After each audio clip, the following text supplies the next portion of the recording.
ঠিক আছে ঠিক আছে রাখে ভাই। নলডাঙ্গা উপজেলার ৪ নং পিপরুল ইউনিয়নের পিপরুল গ্রামে একটি বন্যপ্রাণী ধানের জমির জালে আটকা পড়ে।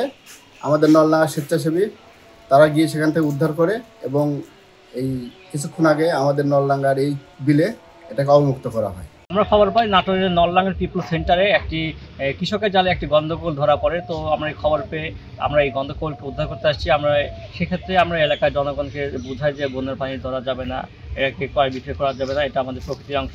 তো এই গন্ডগোলকে এখন আমরা উদ্ধার করে একটি নিরাপত্তার জায়গায় অবমুক্ত করে দেব।